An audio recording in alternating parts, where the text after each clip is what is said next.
Right everyone, what is going on? BusterBarnes here, this time bringing you my preview for the Sheffield United game when we go away to Bramall Lane. A game that many may view as a fairly easy fixture for us, seeing as how we beat Sheffield 4-1 last time we faced them in the league. However, if you look back to last season, we did get beaten handily 3-0 by the Blades, so a game that we shouldn't take too lightly, and one that I will be giving you guys the team news for, as well as giving you guys my predicted lineup and predicted scoreline as well. Hopefully, with the decent run of form we've been on so far after just beating Tottenham 1-0 away, and we can carry that into this game and pick up another important 3 points for our race to top 4. But if you guys do enjoy these videos, please be sure to leave a like, comment down below your predictions for the team and the score, and as always do subscribe for more Chelsea FC content. But with the team news, I believe it seems like everyone is going to be fit for this game. There was some news on Twitter. I saw that Zuma and Havertz are back training with the team.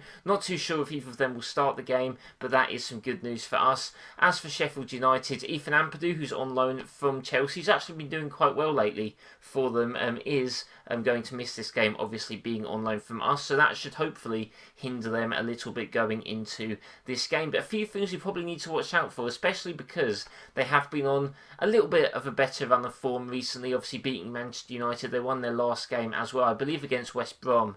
Obviously those should still mean that we can win the game. However, we have still been struggling to score from open play, so really need to get our shooting boots on if we are, going to continuously win these games and not maybe slip up with all this possession that we've got, but lack of clinical finishing. But if I do get into my predicted lineup for the game, guys, I think I'm going to stick with the 3-4-3 or 3-4-1-2. It depends where you sort of just position the players, but for this purpose I'll just lay it out as a 3-4-3. The back, I guess, three and goalkeeper is going to be the same that ended last game. Obviously Thiago Silva did get injured. I said earlier everyone was fit, apart from Thiago Silva, who obviously isn't. He got injured against Spurs. Hopefully it's not too serious, but it definitely is serious enough for him to miss this game in such a short turnover of time. Mendy is in goal.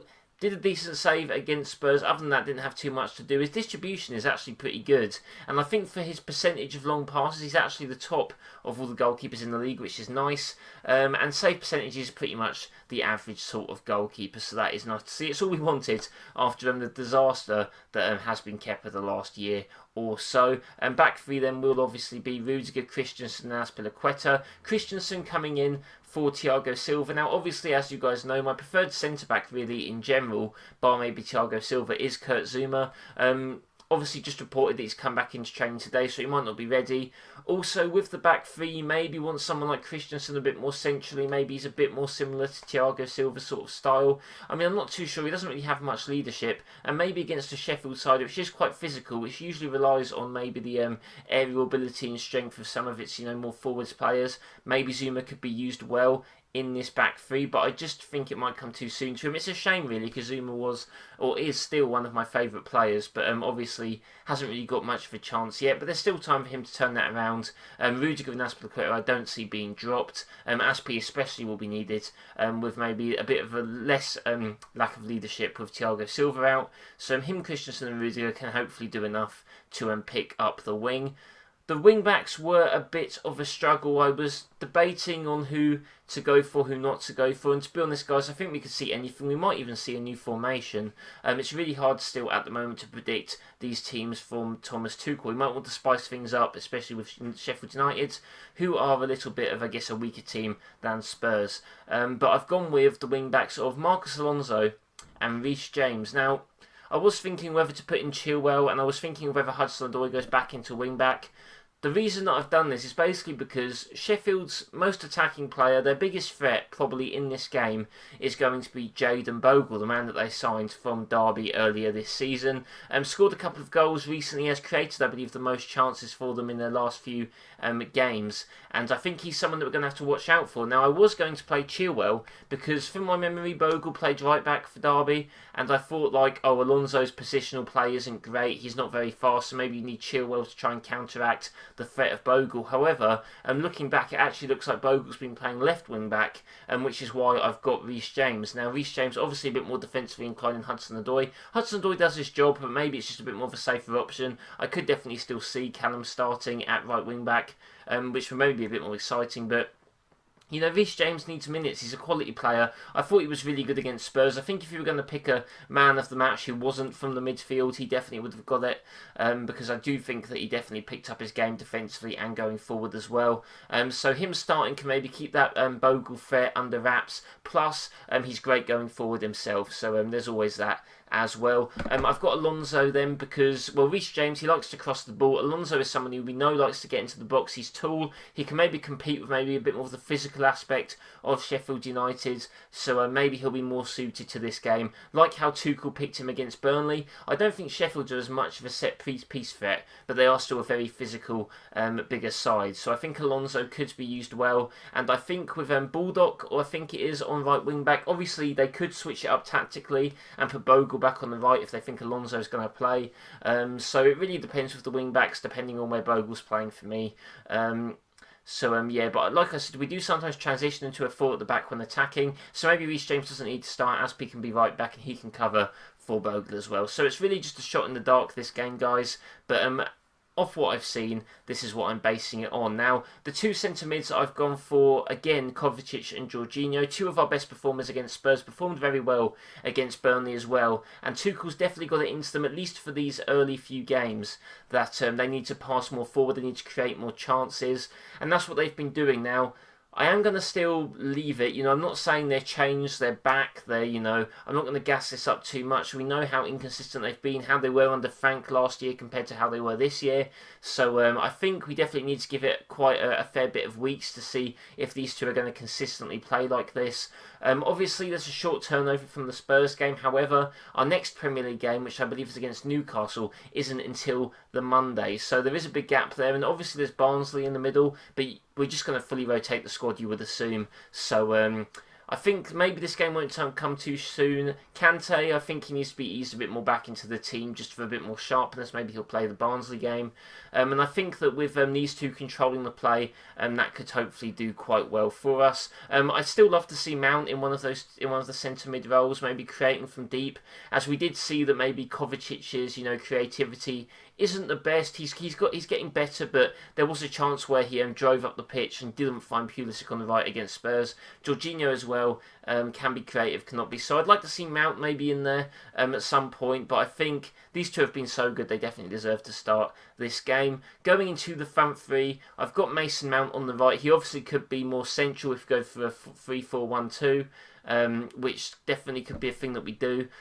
He was absolutely great against Spurs, got man of the match from a lot of people. I just gave it to Jorginho mainly based on the goal, but he was absolutely immense, great against Burnley as well. And like I said, probably will rest him against Barnsley, so no reason why he can't start this game. Just needs to get his shooting boots on a bit more, and he could definitely add some goals to his game, which he said he does need to do. Obviously, playing deeper when he was playing in 8, it's less about the goals and assists.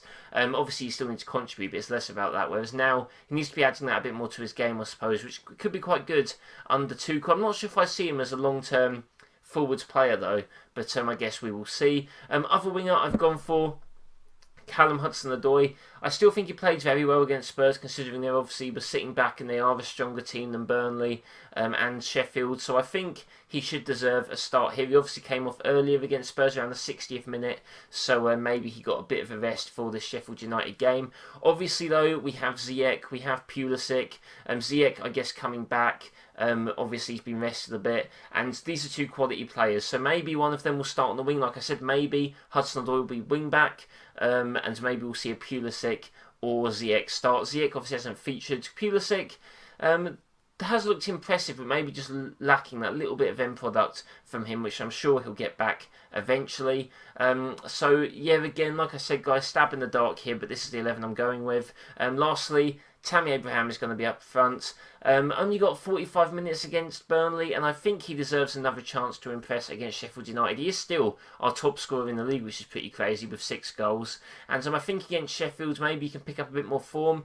Werner, obviously Sheffield will sit deep, and they're obviously quite physical, so maybe Werner is less suited. He definitely could play, and he is very obviously agile. He did play quite well against Spurs, to be fair. He was creating a few chances, so it was fairly impressive. I just don't know with him, like, he gets played a lot, and you sort of see him holding his knees, bending over. I wonder if this will just come a bit too soon for him.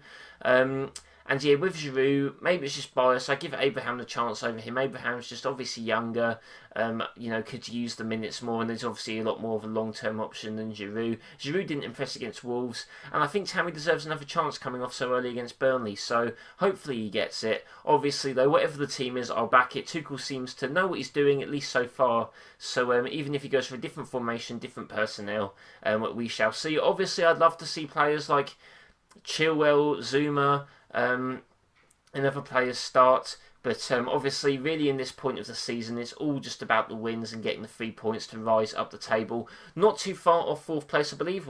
If Liverpool are still there, we're 4 points behind them. Obviously with some teams around us, Aston Villa just beat Arsenal 1-0 today. Obviously Everton are sort of near us as well. If Southampton pick up a win, they can be back up there. So still quite congested, so we need all the wins we can get, especially in our next 3 games, which I believe are Sheffield, Newcastle and Southampton. So we need to pick up the points there before it gets a bit tougher and we face Manchester United, and maybe even Liverpool. I think if we beat Barnsley in the FA Cup, the Liverpool fixture will be moved to the same week as the United one. So a very tough test that'll probably be a really true test for the team. But yeah, this is going to be my 11, guys. Let me know yours in the comments below.